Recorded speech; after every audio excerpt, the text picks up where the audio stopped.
Boa noite, muito obrigada pela presença de todos. Começamos nesta noite o último encontro do nosso seminário, O Mundo é o Sertão, em homenagem ao grande escritor Guimarães Rosa.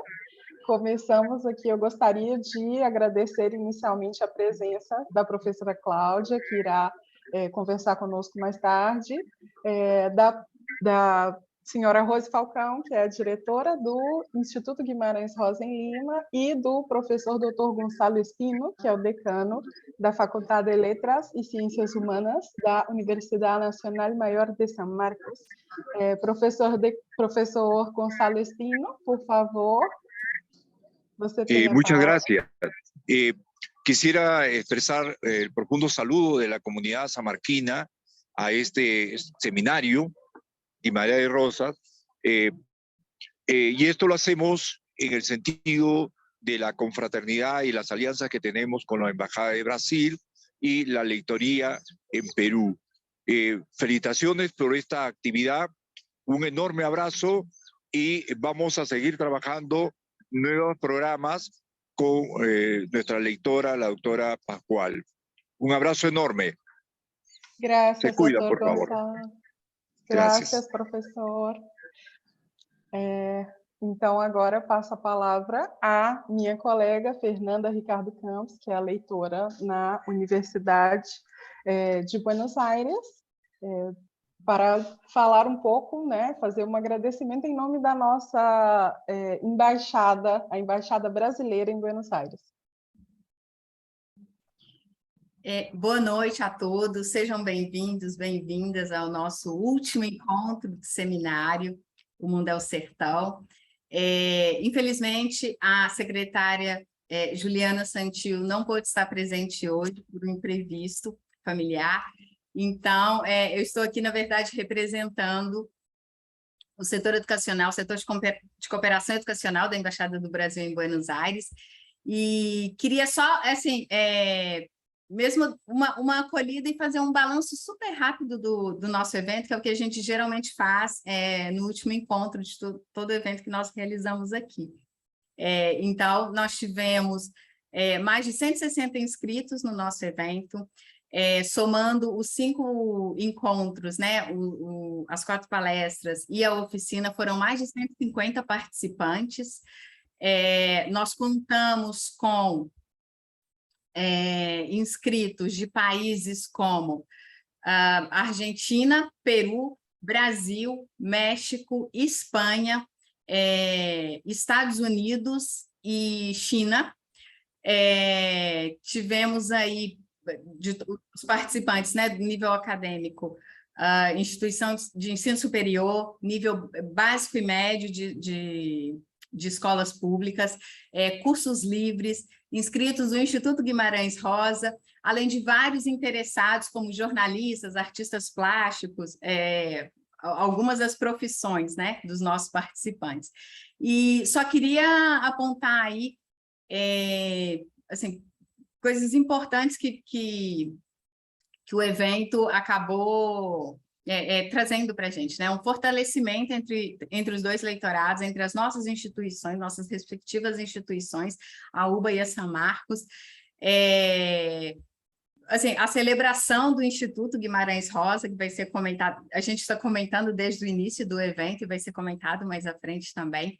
Esse fortalecimento da obra, do Guimarães em todos os países, em alguns lugares, um despertar para a sua obra, um descobrimento, em outros, esse fortalecimento, essa rememoração da sua obra, e aí em diversos contextos, E, como eu já falei também, a importância da criação de pontes, assim, entre as instituições, entre os participantes, entre os nossos convidados.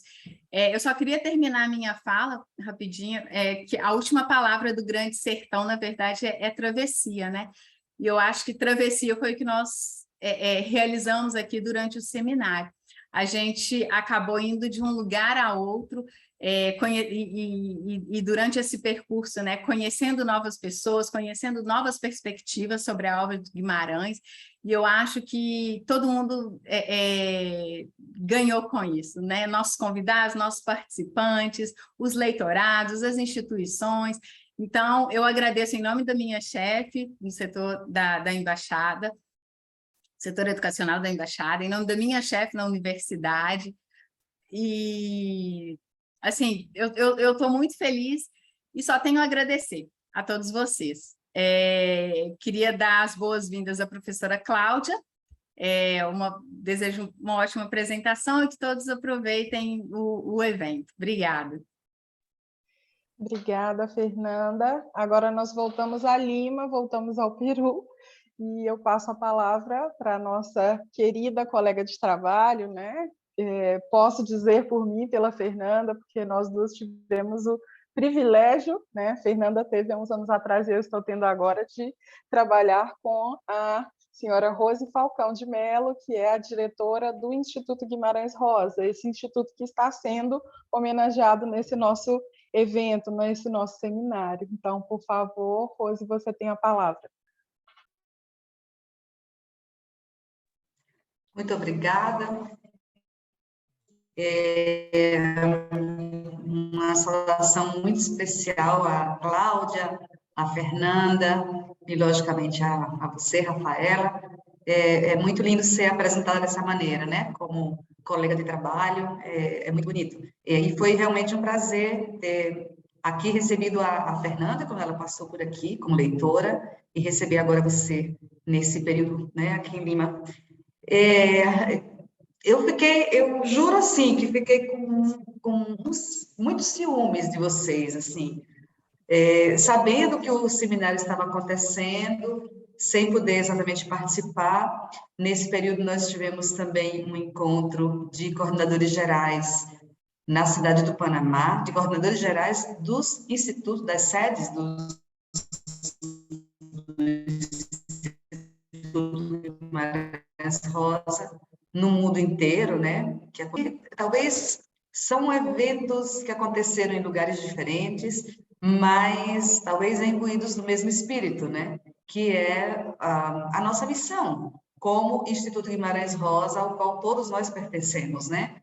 Os leitorados e os centros culturais que agora passaram a ser sedes do Instituto também, que é, através da literatura, difundir a nossa cultura e promover a integração de brasileiros com as pessoas dos países onde nós estamos, né? Fiquei muito feliz de escutar a Fernanda comentar que participaram do seminário pessoas de diversos países, né? De países não continentes, né? Isso, né? E realmente é isso. A ideia é que o Guimarães Rosa ganhe novos ambientes, né? Eu acredito que é uma figura, né, o Guimarães Rosa, para a literatura brasileira, é uma figura tão importante para a literatura, além disso também para a diplomacia, e que, assim como Guimarães Rosa, né? E a ideia é essa, através da obra do Guimarães, para muitos vai ser redescobrir a obra. Para nós que lemos, eu que não sou da área, mas que li o Guimarães quando jovem, por exemplo, e voltar a ler o Guimarães Rosa agora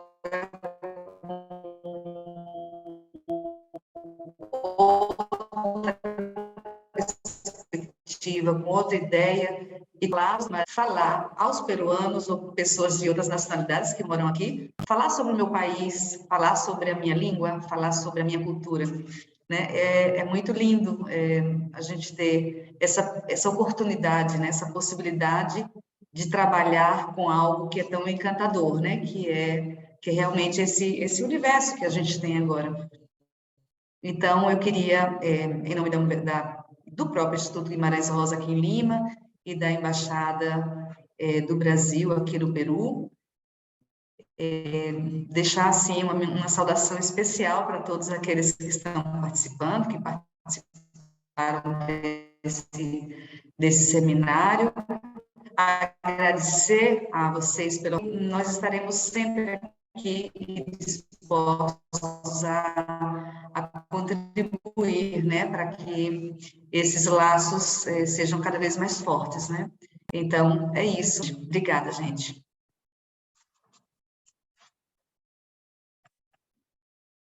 Obrigada, Rose, pelas palavras. Acho que a gente teve uma pequena dificuldade em alguns momentos, não sei, parece que a internet está um pouco instável, mas nós conseguimos entender a mensagem, agradecemos o carinho e a participação na noite de hoje.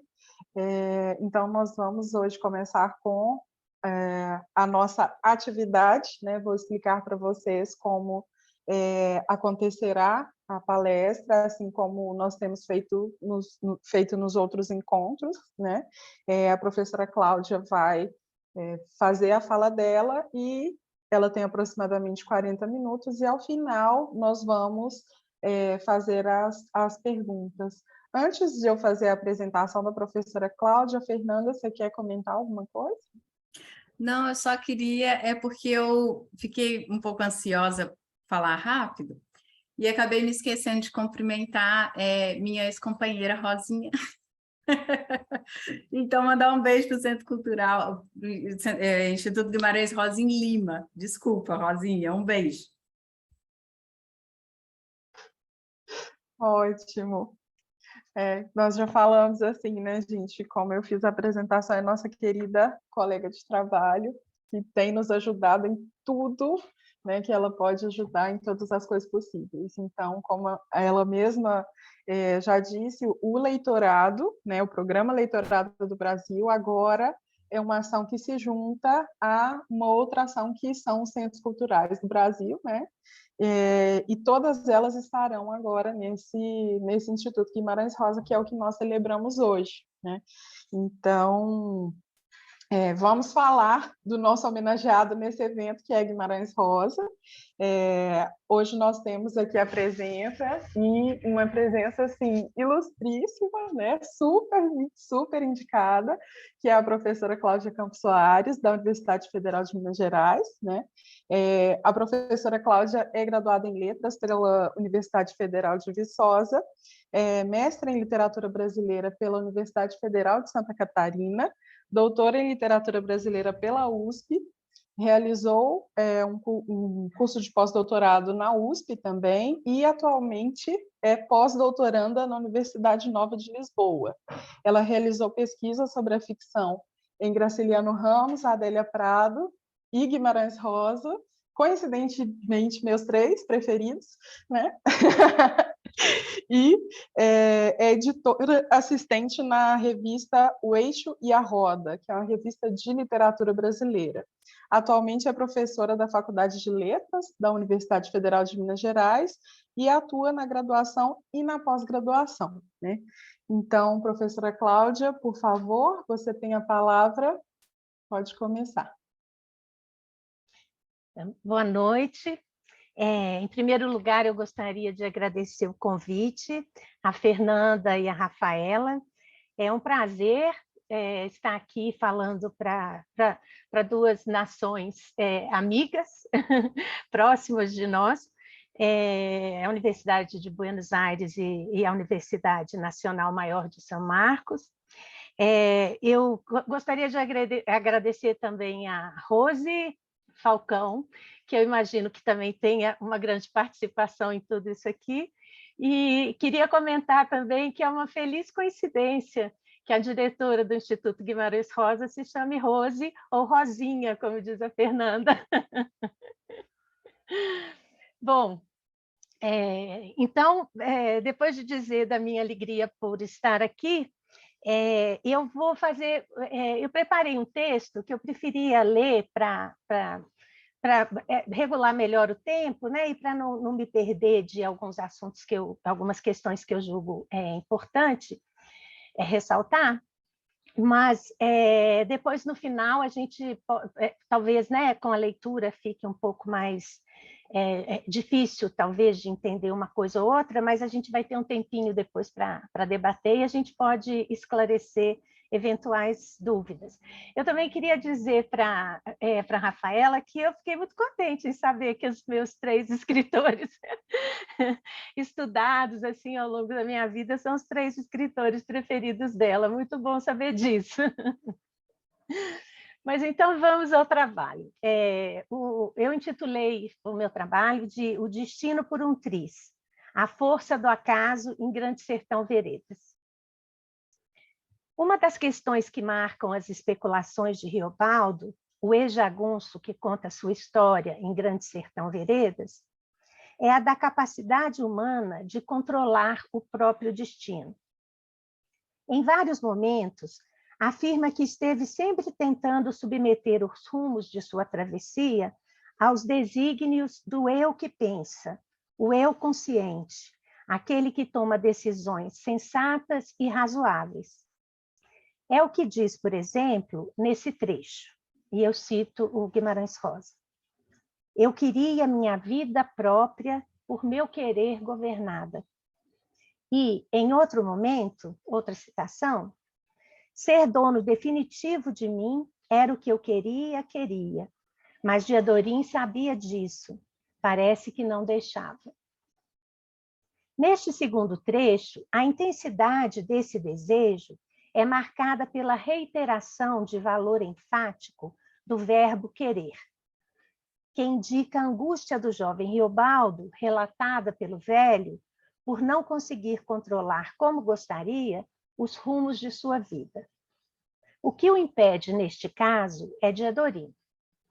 Mais propriamente, o amor que sente por ele, amor-paixão, aquele contra o qual nada podem a razão e as conveniências. Naquela que é considerada a matriz das histórias de amor-paixão, a história de Tristão e Isolda, o caráter de fatalidade que acompanha o sentimento dos amantes aparece representado pela poção mágica que os futuros amantes tomam por engano. Nas palavras de José Miguel Wisnik, pode-se ler o símbolo do filtro amoroso como expressão de um sentimento predestinado, sobre o qual não se tem controle porque decidido por forças superiores. Foi por essa predestinação, seus sentimentos por Diadorim, que Riobaldo entrou no bando de Joca Ramiro e, apesar de pensar várias vezes em abandoná-lo, jamais o conseguiu. Em sua vida de jagunço, o narrador de Grande Sertão Veredas viveu grandes conflitos.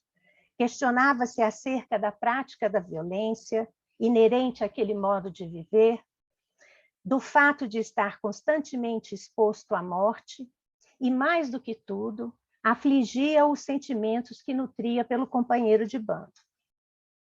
Uma das vezes em que pensou abandonar a vida jagunça foi quando conheceu Otacília.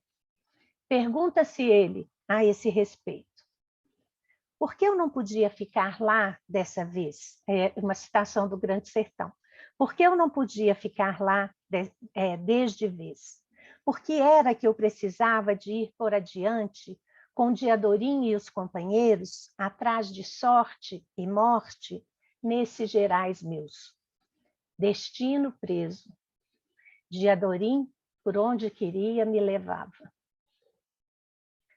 Fecha a citação.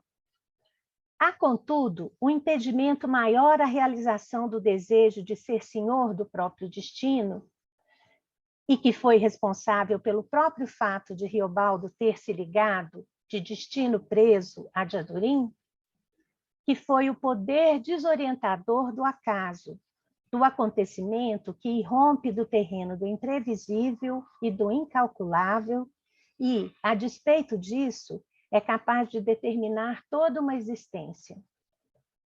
O acaso é experimentado como desordem e traz incerteza, insegurança, sensação de vulnerabilidade, uma vez que, diante dele, as armas da sobrevivência humana, a memória, a capacidade de aprender, de planejar e organizar a vida, são inúteis. Como afirmou Zygmunt Bauman, e aí uma citação do Bauman, o outro da ordem é o miasma do indeterminado e do imprevisível. O outro é a incerteza, essa fonte e arquétipo de todo medo. É por isso que Riobaldo gostaria de suprimi-lo. Entretanto, está sempre se defrontando com seu poder desorganizador, o poder desorganizador do acaso. Afirma ele, citação do Grande Sertão novamente. Na minha vida, agora que vejo, as coisas importantes todas, em curto caso de acaso, foi que se conseguiram, pelo pulo fino de sem ver se dar. A sorte momenteira, por cabelo, por um fio, um clim de crina de cavalo. Ah, e se não fosse cada caso, não tivesse sido, qual é então que teria sido o meu destino seguinte? Coisa vã que não conforma a resposta. Às vezes essa ideia me põe susto. Fecha a citação. Segundo Riobaldo, as coisas importantes que aconteceram na sua vida, por um triz, poderiam não ter acontecido. Segundo alguns estudiosos, entre eles Câmara Cascudo, a palavra triz viria do grego trichos, cabelo. A expressão por um triz teria origem numa anedota antiga contada por Cícero, segundo a qual o tirano governante de Siracusa, Dionísio, ouvira de um membro de sua corte, Damocles, louvores ao poder e à vida luxuosa do soberano. O rei propôs então ao cortesão que trocassem provisoriamente de lugar, para que esse último pudesse gozar de tais privilégios. Após o que, organizou um banquete em que Damocles ocuparia a cadeira real. Dionísio, entretanto, mandara instalar uma espada, presa apenas por um fio de crina de cavalo, acima do lugar que o inimigo ocuparia na mesa do banquete. Guimarães Rosa gosta muito de fazer essas brincadeiras, né? Pegar fontes eruditas, digamos assim, né? E brincar com elas, introduzindo-as dentro da obra dele, né? Então, eu acho que ele fez isso com essa antiga anedota contada por Cícero, né? Bom, então, o Dionísio, então, mandou instalar essa espada, né? Presa por um fio de crina de cavalo. A frase do Guimarães Rosa é assim: a sorte momenteira, por cabelo, por um fio, um clim de crina de cavalo. Né? A referência parece direta. Né? Então, o Dionísio fez isso, né? Não, deixa eu continuar a leitura aqui, eu me perdi um pouquinho. Dionísio, entretanto, mandara instalar uma espada presa apenas por um fio de crina de cavalo, acima do lugar que o amigo ocuparia na mesa do banquete, né, o Damocles. Sob Damocles, portanto, pairava a todo momento a ameaça de que o fino e frágil fio se rompesse e a lâmina atingisse sua cabeça. A atitude do monarca visava mostrar ao cortesão os perigos do poder. No trecho de Grande Sertão acima mencionado, a referência à anedota é explícita, conforme o trecho, por cabelo, por um fio, um clim de crina de cavalo. Aí estão reunidos os elementos compositivos da anedota, que remetem tanto aqui em Guimarães Rosa, como lá na história de Damocles e Dionísio, a uma situação de iminência de um acontecimento decisivo, fatal. Aqui tem uma variação, né, que o Riobaldo fala clim de crina de cavalo, né, e a palavra, vamos dizer assim, na sua forma dicionarizada, é crina, com R, né? Então, eu fiz esse pequeno comentário a esse respeito. A substituição do R de crina por L, gerando clina, pode ser vista como variação linguística motivada por questões culturais. A tendência mais frequente observada no uso da língua portuguesa é a troca do L pelo R, conhecido como rotacismo. Trata-se de uma derivação fonética antiga, já verificada no português medieval, mas ainda rejeitada pela norma culta e mais utilizada por pessoas de baixa origem social e baixa escolaridade. Essa explicação é do Câmara Cascudo. No texto rosiano, entretanto, é feita a troca inversa do R pelo L, o que pode indicar que Riobaldo, o sertanejo com alguma instrução, que já foi professor, talvez intuitivamente perceba no vocábulo crina um fenômeno daquele gênero, indicador de baixa escolaridade, e tentando mostrar maior conhecimento do que os sertanejos em geral, utiliza o procedimento gramatical numa situação em que ele não se aplica. Vale chamar a atenção também para o recurso utilizado por Rosa nesse trecho, que reforça a ideia de iminência de perigo, que traz a expressão por meio da redução do que já era de pequena dimensão, né? Rosa subtrai uma sílaba da palavra clina, conforme a expressão um clim de clina de cavalo, que expressa a ideia de um perigo ainda mais iminente. Foi justamente um acontecimento dessa natureza que Diadorim significou na vida de Riobaldo. Como sabemos, o filho da Bigri, que é o Riobaldo, se encontrou com aquele a quem, na ocasião, chamou somente de o menino, pois não chegou a saber seu nome naquela oportunidade, quando tinham ambos cerca de 14 anos de idade. Na ocasião, Riobaldo pedia esmolas na venda instalada no porto do de Janeiro, no ponto em que este pequeno rio deságua no Rio Maior, o São Francisco. Algum tempo antes, ele adoecera e sua mãe fizera a promessa de que, caso se curasse, ele pediria esmolas até arrecadar o suficiente para pagar a celebração de uma missa e fazer uma doação ao Santuário do Bom Jesus da Lapa. Era nessa situação que Riobaldo se encontrava quando conheceu Diadorim. O menino se encontrava em posição radicalmente diversa. Disse a Riobaldo que era sobrinho de um grande proprietário, cuja fazenda produzia de tudo. Esse de tudo é o Diadorim que diz para ele. Disse também que estava ali acompanhando o tio, que viera à fazenda para comprar arroz, uma vez que, excepcionalmente naquele ano, não se plantara o cereal na fazenda devido à morte de sua tia.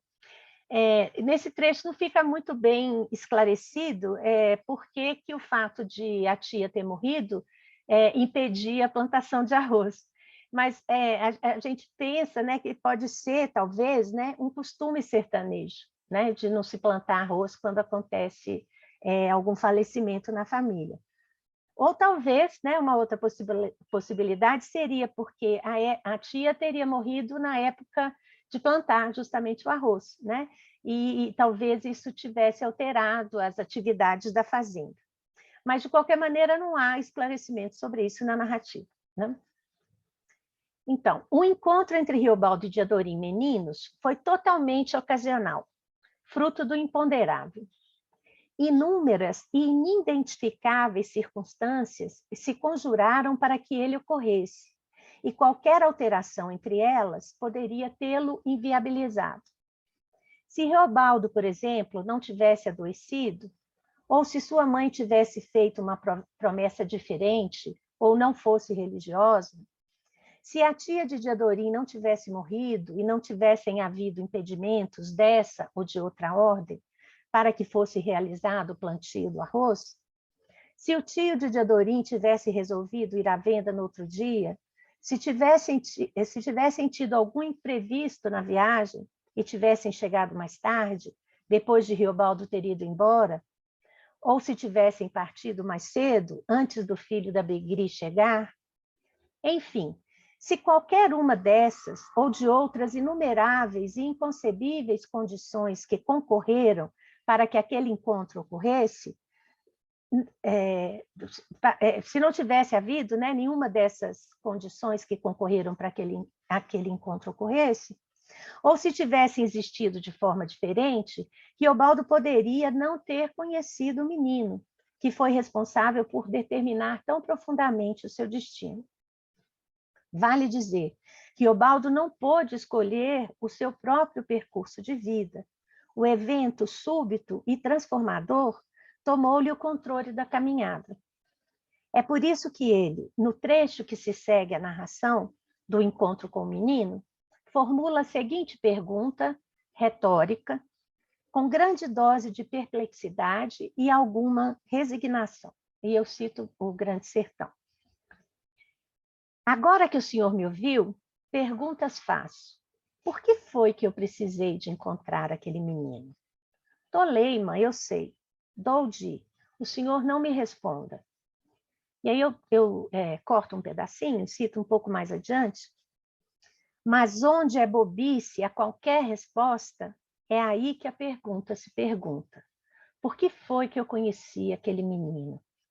O senhor não conheceu, compadre meu Quelemem não conheceu, milhões de milhares de pessoas não conheceram. O senhor pense outra vez, repense o bem pensado, porque foi que eu tive de atravessar o rio defronte com o menino. Mas para quê? Por quê? Eu estava no Porto de Janeiro, com minha capanguinha na mão, ajuntando esmolas para o Senhor Bom Jesus, no dever de pagar promessa feita por minha mãe, para me sarar de doença grave. Devera se ver que o viver da gente não é tão serzidinho assim. Então, fecha a citação. A indagação pelo sentido do encontro com o menino é formulada 5 vezes e nenhuma vez respondida. A repetição sinaliza justamente a impossibilidade da resposta. Então, ele formula 5 vezes essa pergunta num único parágrafo. Apesar de um pouco longo, né, é um único parágrafo. Na edição utilizada nesse trabalho, o trecho ocupa cerca de 1 página, contando os trechos da citação que eu não reproduzi, que eu não li aqui, né, os que eu cortei. Riobaldo tem consciência de que se trata de uma questão irrespondível, sabe que é inútil insistir nela, né? Ele diz que é toleima, é bobice, né? Não se pode saber o que teria sido caso o que foi não tivesse sido. A despeito disso, entretanto, não consegue evitar esse pensamento recorrente, como demonstra a insistência na pergunta. Riobaldo não consegue compreender como um acontecimento com tal capacidade de determinação de sua travessia tenha podido decorrer da conjunção de circunstâncias ocasionais, e que se alguma delas se alterasse, tal encontro poderia não ter ocorrido, e isso certamente imprimiria outros rumos à sua travessia, ainda que indetermináveis. O encontro com o menino foi tão decisivo também porque houve um reencontro, que ocorreu novamente sob a influência, que ocorreu sob a influência do impacto que o primeiro provocara. Ou seja, eles tiveram um segundo encontro, mas depois da marca que o primeiro encontro já tinha deixado no Riobaldo, né? Então, esse segundo encontro vai ser muito significativo. Riobaldo ficara muito impressionado com aquele menino bonito, bem vestido, seguro de si e, fundamentalmente, corajoso. Quando já adulto o reencontra, não poderá resistir à imensa atração que Diadorim sempre exerceu sobre ele. O reencontro ocorreu novamente sob o signo do acaso. Riobaldo deixara o bando de Zé Bebelo havia algum tempo e viajava sem rumo pelo sertão. Encontrara então uma mulher com quem passou a noite. A mulher era casada, mas o marido não estava em casa, só retornaria na manhã seguinte. Então ela recomendou a Riobaldo que esperasse na casa de seu pai, Malinácio, era o nome do pai dela, que morava perto, e ela lhe faria um sinal, acenderia uma fogueira, caso o marido se ausentasse novamente. Riobaldo assim o fez. E enquanto aguardava pelo sinal da mulher, chegaram alguns jagunços à casa de seu hospedeiro. Entre eles estava o menino, do Porto de Janeiro, que se tornara o jagunço Reinaldo. Muitos acontecimentos se conjuraram novamente para que esse segundo encontro pudesse ocorrer. E Riobaldo novamente se pergunta pela capacidade de circunstâncias aleatórias, imprevisíveis e, portanto, contra ou a favor das quais nada se pode fazer, tem de determinar os rumos da travessia, né? Essas circunstâncias aleatórias e imprevisíveis. E aí eu cito mais um trechinho do Grande Sertão. Se eu não tivesse passado por um lugar, uma mulher, a combinação daquela mulher acender a fogueira, eu nunca mais nessa vida tinha topado com o menino? Era o que eu pensava. Veja, senhor, eu puxava essa ideia, e com ela, em vez de ficar alegre por ter tido tanta sorte, eu sofria o meu. Sorte? O que Deus sabe, Deus sabe. Fecha a citação. A pergunta de Riobaldo, mais uma vez, reflete a sua perplexidade diante do caráter fortuito de acontecimentos capazes de imprimir rumos tão definitivos à sua trajetória de vida. Depois desse reencontro, tornou-se jagunço para acompanhar Diadorim, e nunca mais pôde abandoná-lo, apesar de não se sentir totalmente identificado à vida jagunça. Riobaldo muitas vezes se revoltou contra a força desse sentimento, e em várias delas, não somente quando conheceu Otacília. Pensou em deixar... Então, desculpa, gente, ficou meio confuso aqui. E nunca mais pôde abandonar Diadorim, depois que entrou no bando com ele, apesar de não se sentir totalmente identificado à vida jagunça. Riobaldo muitas vezes se revoltou contra a força desse sentimento, e em várias delas, não somente quando conheceu Otacília, pensou em deixar o bando. Até tentou fazê-lo, pelo menos 2 vezes, mas nunca conseguiu levar a tarefa a cabo. Certa vez, quando tentava fugir, Diadorim seguiu e convenceu Riobaldo a retornar. Em outra oportunidade, indo com o jagunço Sesfredo prestar serviços a Medeiro Vaz, Riobaldo ficou durante algum tempo impossibilitado de voltar para o bando, porque a região estava cercada, de um lado, pelos bandos do Hermógenes e Ricardão, os inimigos deles, e de outro pelos jagunços, pelos soldados do governo. Em decorrência disso, os 2 jagunços, Riobaldo e Sesfredo, ficaram trabalhando por algum tempo numa mineração. Durante o período em que permaneceu distante do bando, Riobaldo pensou em não voltar mais, em dar outro rumo à sua vida. Afirma ele, mais uma citação do Grande Sertão. Por que não ficamos lá? Sei e não sei. Sesfredo esperava de mim toda a decisão. Algum remorso de não se cumprir de ir, de desertados? Não vê que não. Desafasto. Eu podia rever proveito, caçar de voltar dali para a casa grande de Celorico Mendes, exigir meu estado devido na fazenda São Gregório. Celorico Mendes, que é o pai dele, né, que ele foi descobrir mais tarde, né? Então ele pensa, né, que ele poderia, ao invés de voltar para o bando, né, voltar para a fazenda do Celorico Mendes e exigir o direito dele de herdeiro, né, do Celorico Mendes. Mas ele também não faz isso. Vou continuar a ler a citação. Assim em Silva, como em outro tempo adiante, podia, flauteando, comparecer nos Buritis altos, por conta de Otacília, continuação de amor. Quis não. Suasse saudade de Diadorim? É uma pergunta que ele faz. Fecha a citação. Depois dessas palavras, Riobaldo aventa ainda algumas possibilidades para ter se resolvido a retornar para o bando, mas o motivo principal parece ser mesmo o de sempre. Diadorim, conforme essas suas próprias palavras. O Riobaldo diz, né? Como é que eu posso explicar ao Senhor o poder de amor que eu criei? Minha vida o diga. Se amor, era aquele latifúndio. Eu ia com ele até o Rio Jordão. Diadorim tomou conta de mim. Riobaldo também, mais de uma vez, instou Diadorim a deixar a jagunçagem com ele.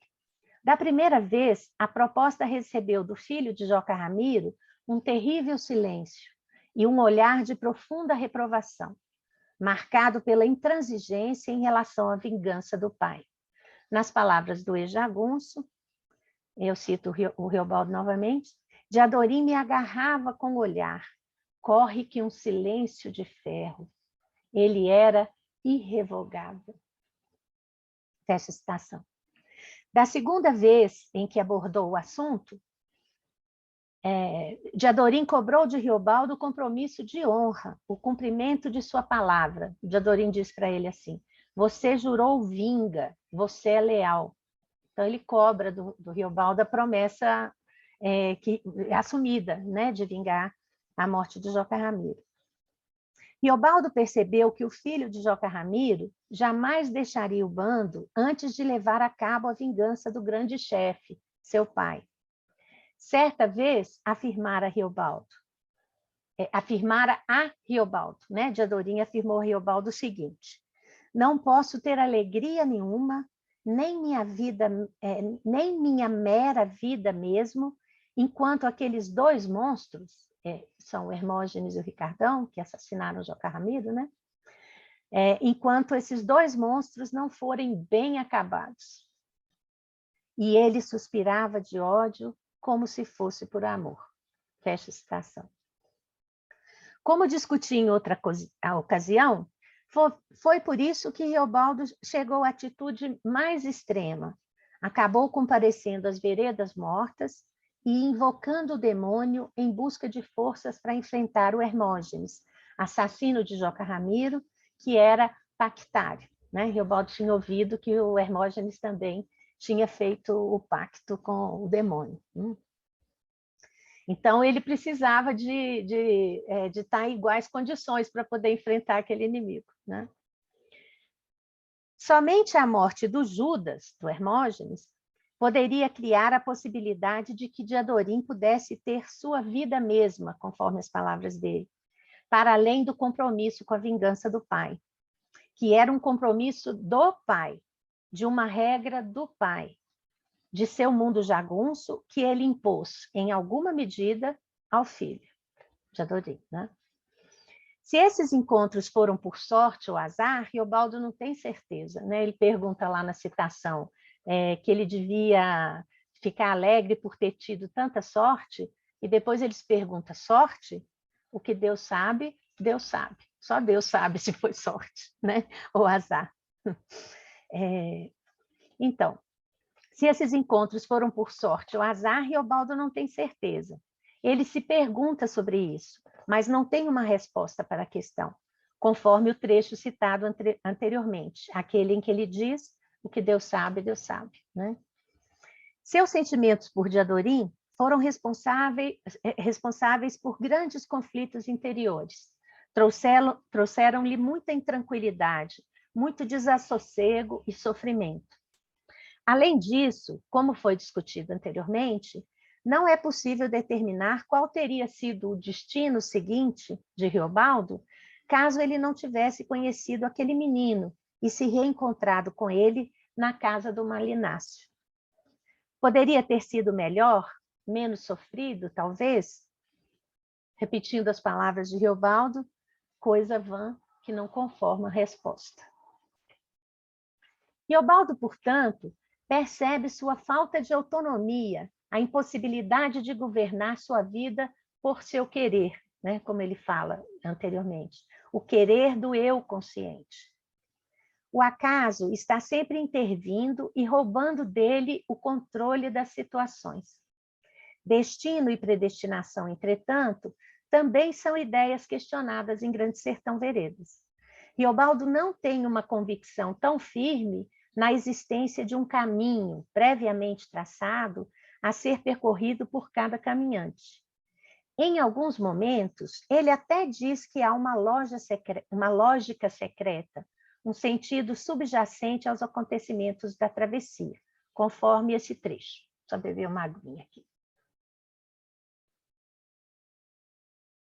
Vou citar novamente o Grande Sertão Veredas.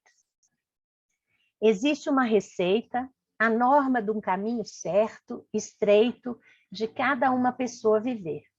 E essa pauta, cada um tem, mas a gente mesmo, no comum, não sabe encontrar. Como é que sozinho, por si, alguém ia poder encontrar e saber? Mas esse norteado tem que ter. Senão, a vida de todos ficava sendo sempre o confuso dessa doideira que é.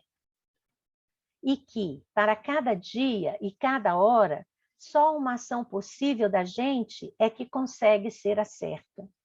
Aquilo está no encoberto, mas fora dessa consequência, tudo o que eu fizer, o que o senhor fizer, o que o Beltrano fizer, o que todo mundo fizer ou deixar de fazer, fica sendo falso e é o errado.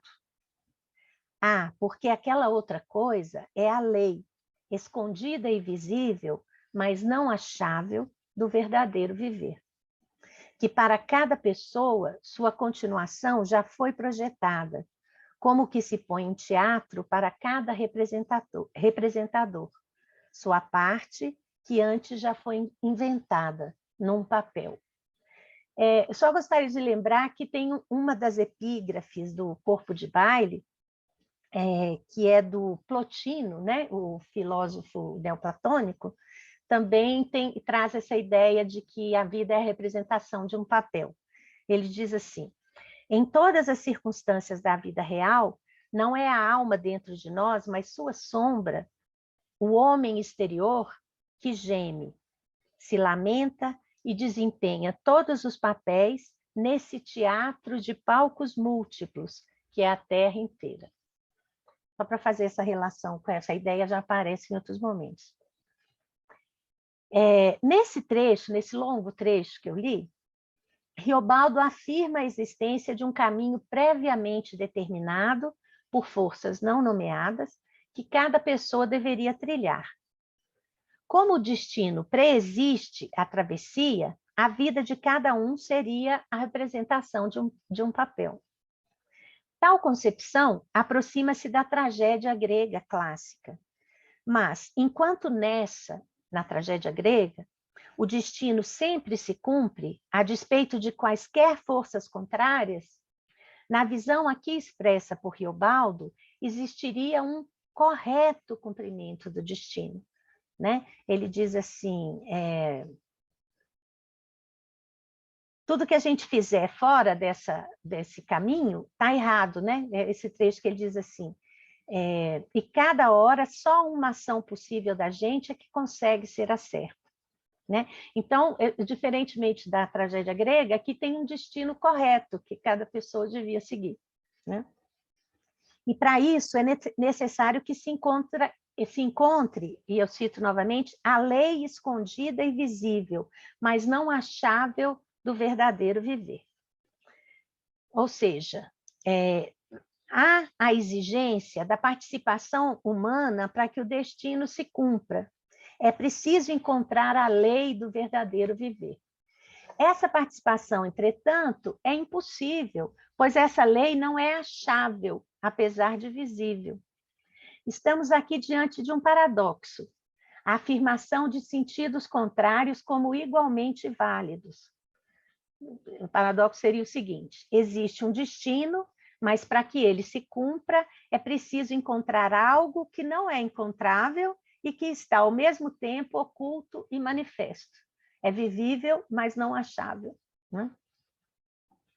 Vale chamar a atenção também, no trecho acima citado, para a seguinte frase: esse norteado tem, é um trechinho daquela citação longa que eu já li, esse norteado tem que ter, senão a vida de todos ficava sendo sempre o confuso dessa doideira que é. Né? Então, nesse trecho, Riobaldo também faz afirmações contraditórias. Inicialmente, diz que existe esse norteado. Norteado é a palavra dele, né? Ou seja, a norma de um caminho certo para cada pessoa seguir, ou a lei do verdadeiro viver. Todas essas são palavras dele, né? Depois, então ele diz que existe, né? Existe esse norteado. Depois afirma que é necessário que exista esse norteado. Ele diz assim, tem de ter. né? A segunda afirmação dele a esse respeito. A seguir, ele cogita a possibilidade de que o norteado não exista. Se não, ele diz assim, se não, né? Ou seja, se não existir esse norteado, né? E chega, enfim, mais uma vez ao paradoxo. Caso não haja esse norteado, a vida de todos, né? É mais um trechinho, a vida de todos ficava sendo sempre o confuso dessa doideira que é. Né? Vale dizer, há um norteado, pois se não houvesse, a vida seria doideira.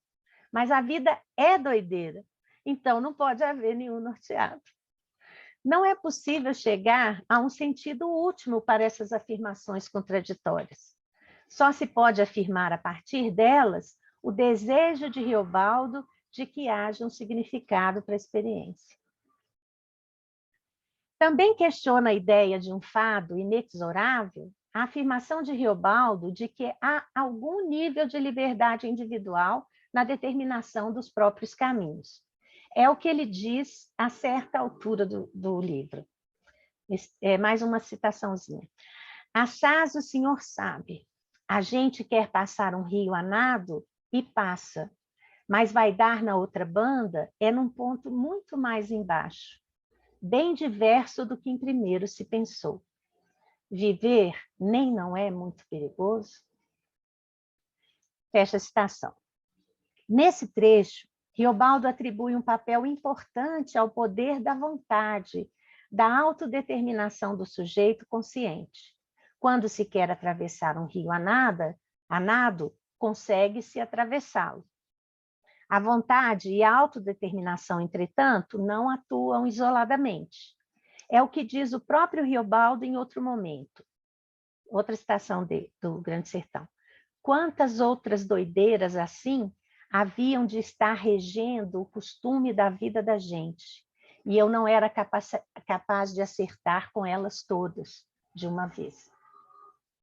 Por isso, não se pode prever aonde pode levar uma decisão. Não se pode determinar suas virtualmente infinitas consequências, que se ramificam e se combinam com as consequências de outras ações e com outros acontecimentos. E eu cito mais um trechinho, porque a vida é multirão de todos, por todos remexida e temperada.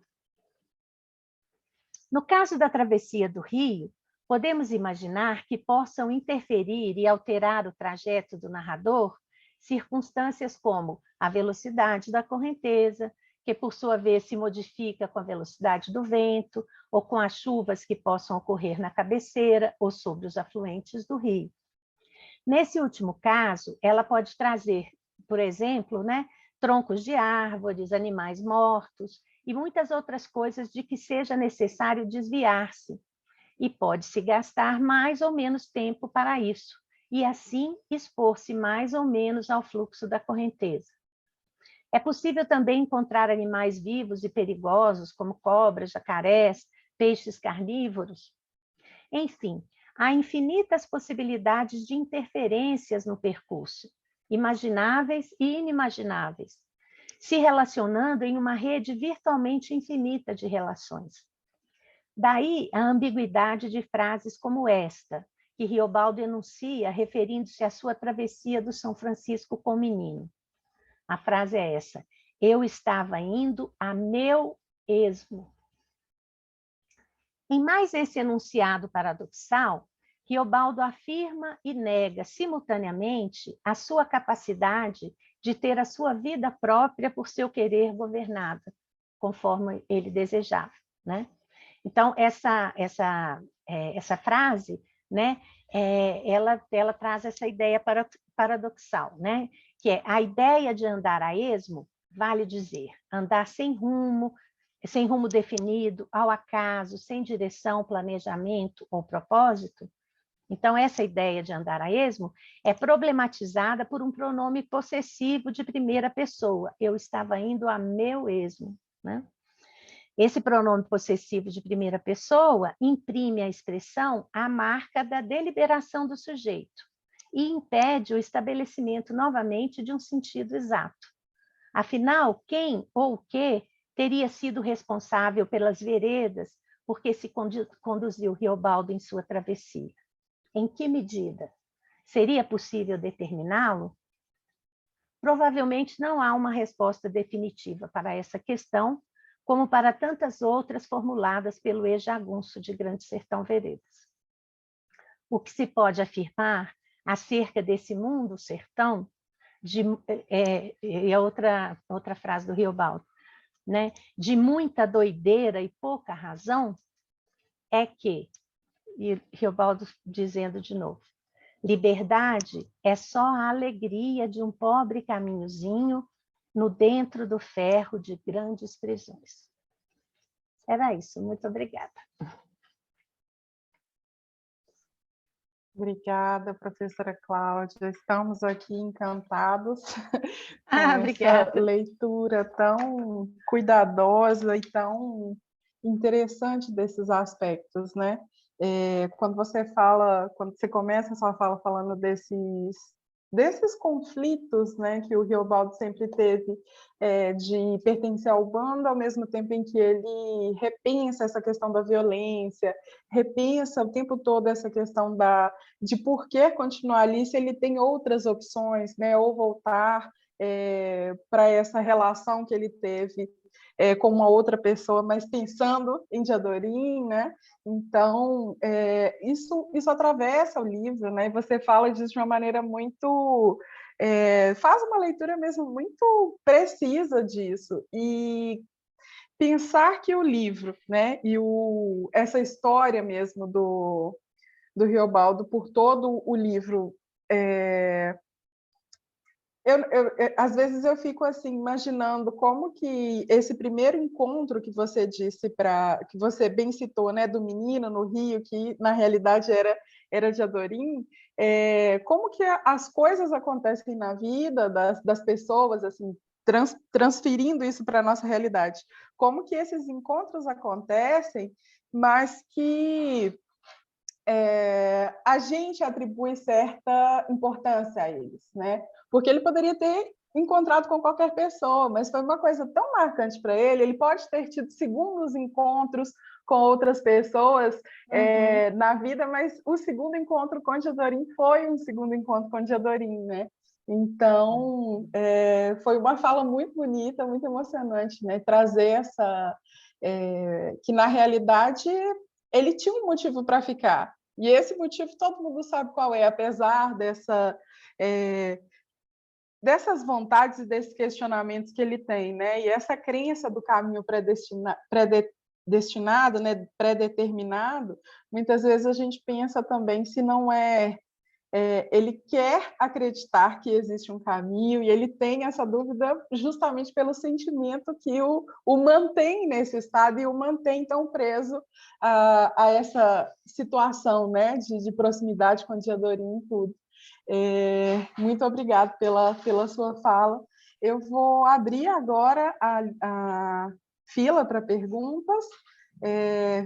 Se alguém quiser começar fazendo perguntas, vocês podem usar o recurso de levantar a mão ou podem abrir o microfone, podem enviar para o chat também, se tiverem alguma pergunta.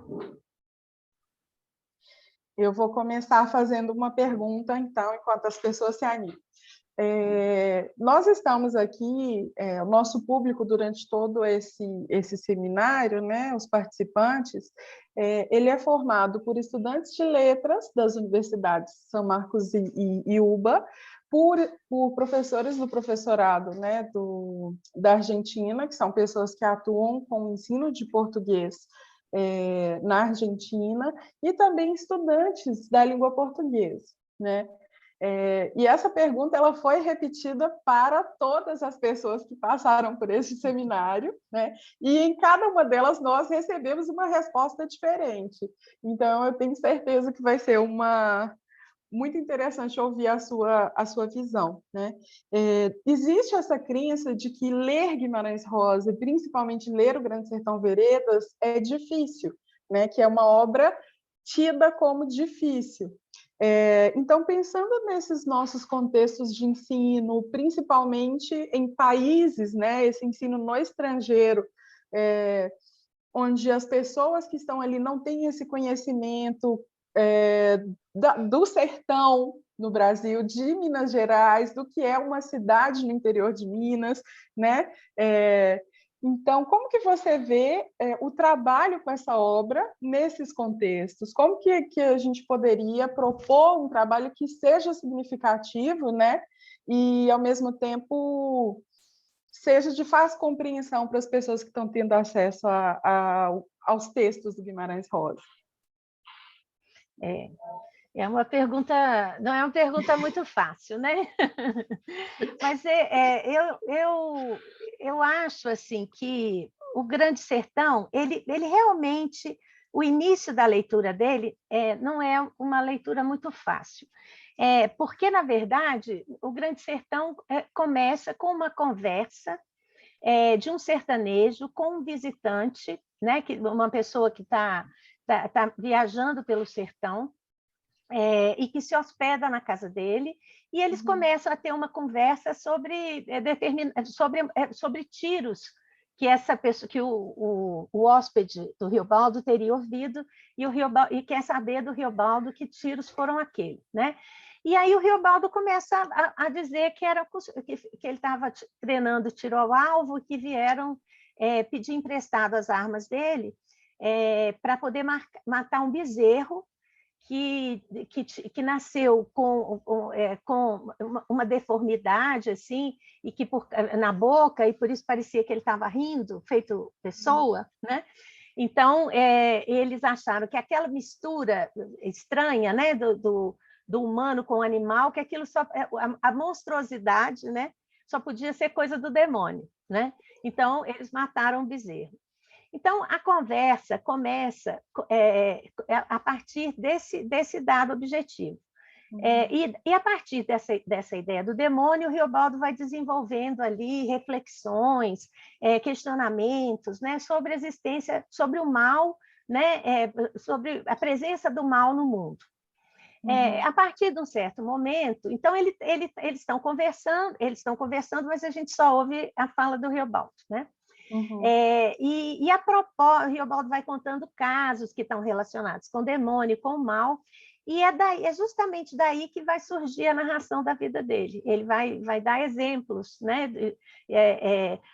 daquela situação. Ele fala assim, por exemplo, que do demônio, que se alguém fosse para alguém ver o demônio, ele mesmo teria visto, né? Ele era uma pessoa que teria visto. Na verdade, o desejo dele é negar a existência do demônio, né? Porque ele teria, como eu disse lá no trabalho, ele teria feito esse pacto,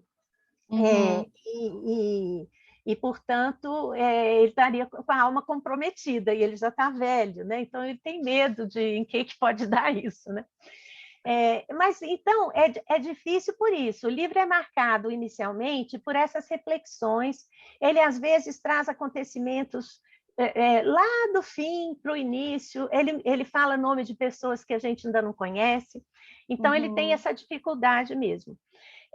Mas eu acho também, o título do livro eu acho que já ajuda, né? Porque quando você diz Grande Sertão Veredas, eu acho que... você vai ter que explicar o título, né? E na explicação do título você já vai dizer o que é o sertão, né? Eu acho que é possível fazer isso. Talvez, eu fico pensando assim, é uma coisa que eu estou pensando aqui agora, para que o susto não seja muito grande assim no início, talvez o livro é cheio de histórias dentro da história principal, né? Talvez uma forma de começar a abordar o livro com pessoas que não têm muita familiaridade, né, com o sertão brasileiro, embora eu acho que assim, como países colonizados, eu acho que a gente tem muitas afinidades que também podem ser exploradas, né? Tanto na Argentina quanto no Peru, né? Mas eu acho talvez que para evitar esse impacto assim muito direto, talvez a leitura do caso da Maria Mutema, né, possa ajudar a começar a penetrar nesse universo, né? E depois a gente se pode voltar para o início. De qualquer maneira, eu acho que, apesar dessa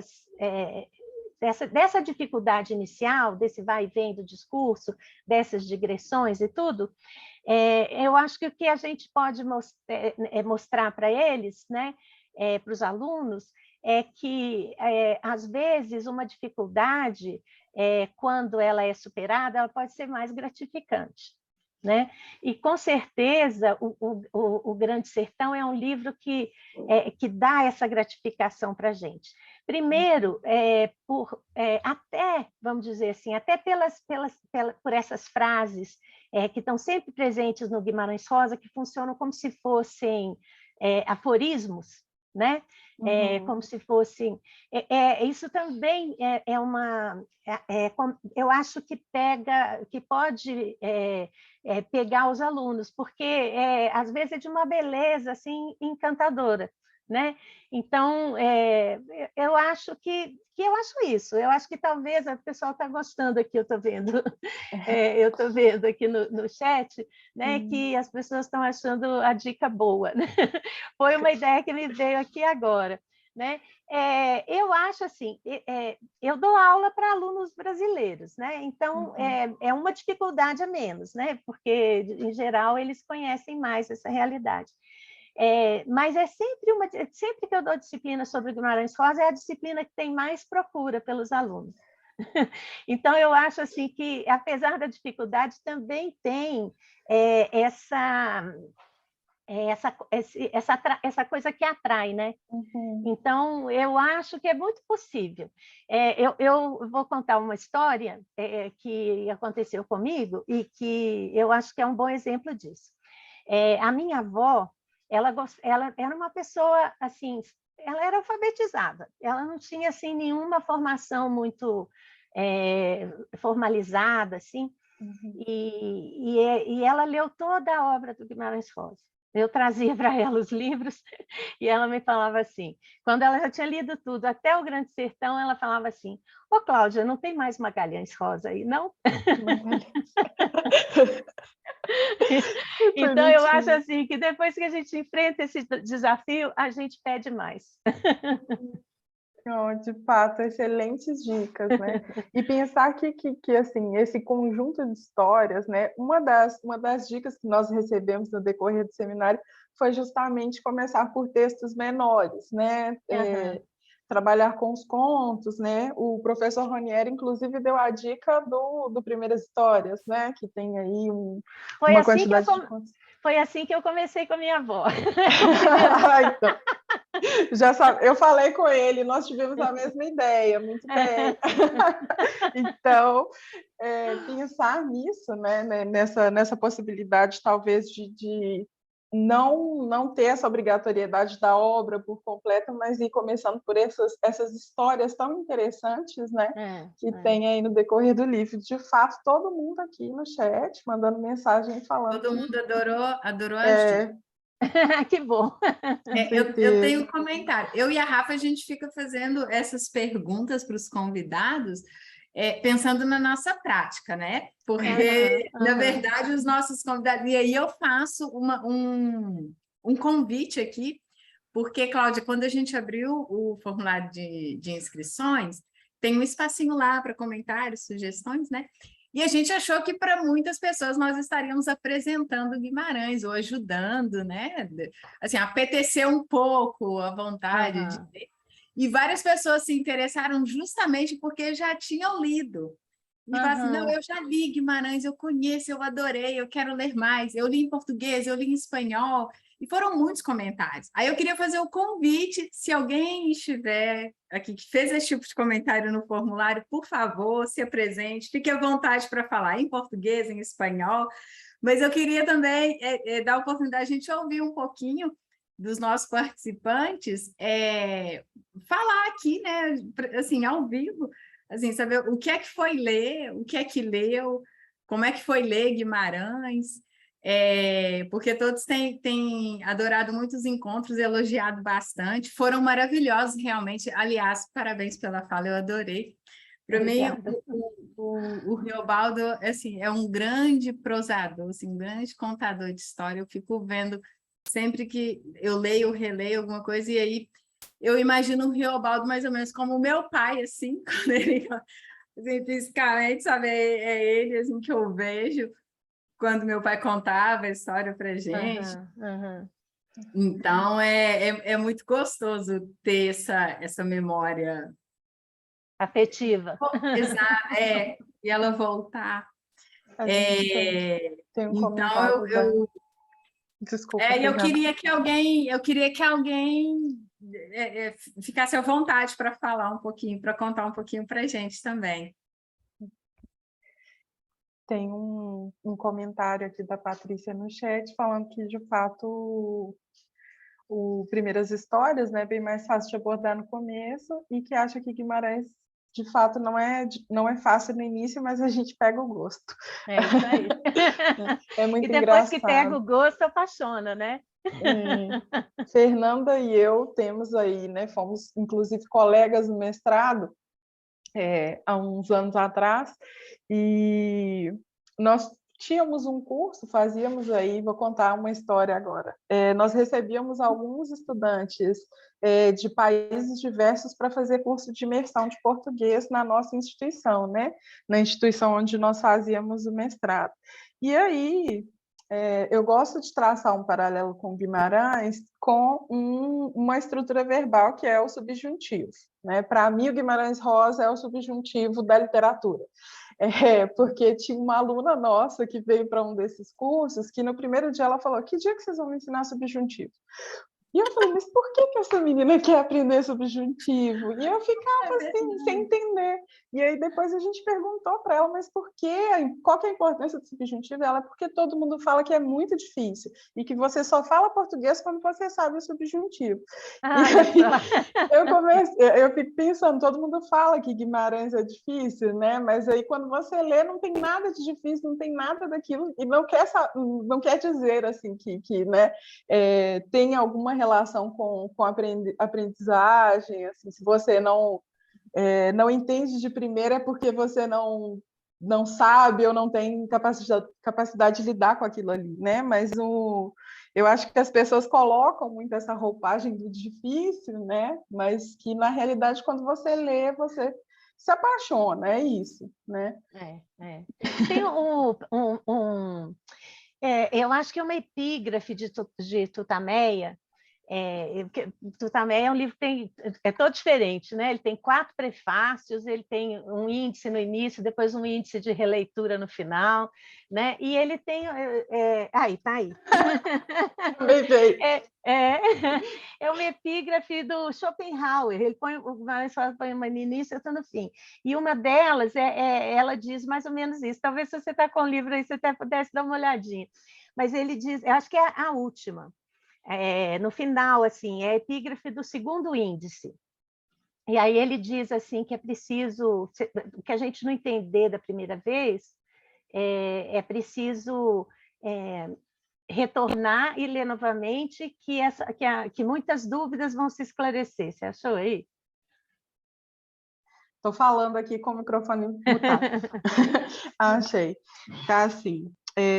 Daí, pois, como já se disse, exigir a primeira leitura paciência, fundada em certeza de que, na segunda, muita coisa ou tudo se entenderá sob luz inteiramente outra. É isso aí. É isso. Vai valer a pena ter um pouquinho de paciência para passar aí por essa primeira dificuldade. A Roxana está brincando aqui, Rafa, publicidade de todos os livros. Editoras, mandem mimos. Editoras, mandem presentes. Tem um comentário da Letícia. Ah, que legal! Ela conheceu Guimarães a partir da obra do escritor angolano Anjak, no romance Quantas Madrugadas Tem à Noite. O narrador refere-se ao... J. Guimarães. J. Guimarães. Acho que é J. Guimarães, João Guimarães. Eu fiquei pensando aqui, esse personagem. Então, o Guimarães Rosa tem muita essa influência nos escritores africanos, né? Outro que diz que também foi muito influenciado pelo Guimarães Rosa é o Mia Couto. Ah, Ele verdade. também diz isso. O Mia, nós tivemos o prazer de fazer um curso com o Mia e a Rafa, um pouquinho antes do seminário, e aí ele brincou no início do curso que falaram para ele que se ele fosse brasileiro, ele seria mineiro. Porque ele tem essa coisa que a gente tem, né, de enrolar para contar o caso e vai lá. E aí nós ficamos assim, né? Nós éramos uma das poucas mineiras lá do público, nós ficamos, né? Isso mesmo, somos nós. É isso. Muito bom. Então, pessoal, se não temos mais perguntas, gostaria de agradecer imensamente a participação da professora Cláudia, aceitar o nosso convite sem nos conhecer, né? Porque a gente não se conhecia antes da ideia do seminário existir, né? Então, muito obrigada. Sua fala foi, de fato, muito inspiradora e muito gostosa. Foi um encerramento muito bom para o nosso evento, né? Assim, que continuou com o nível elevado de todas as apresentações e também da oficina que nós tivemos aí nesse seminário. Fernanda e eu estamos à disposição, tá? Para parcerias e projetos futuros, pode contar conosco para o que, né, você quiser, estamos aí. Você ganhou 2 amigas nesse seminário. Obrigada, fico muito contente. Muito obrigada, Rafaela. Eu fico muito contente e também me coloco à disposição para qualquer coisa que vocês precisarem, podem contar comigo. Eu não conhecia vocês, mas durante assim, as nossas tratativas, eu tive a impressão de que vocês eram pessoas muito gentis, e foi assim, muito agradável a nossa conversa sempre. Então, vocês também têm em mim uma amiga. Muito obrigada, professora. E eu queria agradecer também, claro, né, as nossas instituições, né, o professor Gonçalo Spin esteve aqui mais cedo na abertura com a gente, que é o decano da Faculdade de Letras da São Marcos, né? E agradecer também a Pia Paganelli, que é a diretora da Cátedra de Estudos Brasileiros, que estava conosco no primeiro encontro, na abertura, né? E também as nossas embaixadas, que apoiam esse seminário, né? A Embaixada do Brasil em Buenos Aires e a Embaixada do Brasil em Lima. E agradecer a todos os participantes que acompanharam esse seminário, que comentaram, que deixaram suas impressões sobre Guimarães Rosa. A nossa ideia era justamente celebrar a vida e a obra desse grande homem que tem tanta influência assim, né, na nossa literatura, porque, de fato, deixou uma marca nessa coisa que nós chamamos de brasilidade, se nós podemos dizer assim, né? Ele fala do sertão, mas ele fala ao mesmo tempo do Brasil e fala do universal, né? De uma maneira brilhante, assim. E nós esperamos que esse seminário tenha sido enriquecedor e que tenha sido uma boa oportunidade para vocês estarem mais próximos, né, para os que já conheciam, estarem mais próximos das obras do Guimarães Rosa, e também aos que ainda não conheciam tanto assim a obra, pelo medo do subjuntivo da literatura, né, se aproximarem um pouquinho dos temas, das histórias, né, pela minha propaganda dos livros, né, Roxana? Aqui. Então, é isso, muito obrigada. Eu gostaria de lembrar a vocês que a lista de presença está no chat e que nós temos aí as páginas do leitorado, os links das páginas no Instagram e no Facebook, que é por onde nós vamos colocando as informações. Todas as atividades, né, do seminário foram gravadas, as palestras serão disponibilizadas aí na próxima semana para quem perdeu um encontro ou outro, e nós vamos postando aí nas redes à medida em que esses vídeos forem colocados no ar. Muito obrigada pela presença de vocês, pelas conversas, e eu tenho certeza que todos nós sairemos assim, muito mais animados e tocados e sensibilizados desse evento. Eu gostaria de agradecer mais uma vez a professora Cláudia Campos, também sou Campos, Cláudia, temos mais um em comum, além do Atlético. Agradecer principalmente aos nossos participantes, assim, quem esteve, né, presente durante todo o seminário, aqueles que estiveram em algum encontro ou outro. Eu acho que valeu demais. Agradecer a paciência de vocês com a nossa organização. Agradecer a Rafa pela parceria, mais uma. E eu acho que é isso, né? Foi realmente uma travessia. Eu espero que outras sejam possíveis, de novo com Guimarães, outros escritores. E é isso, celebrar esse encontro entre nossas nações aí. Então, agradecer demais a presença de todos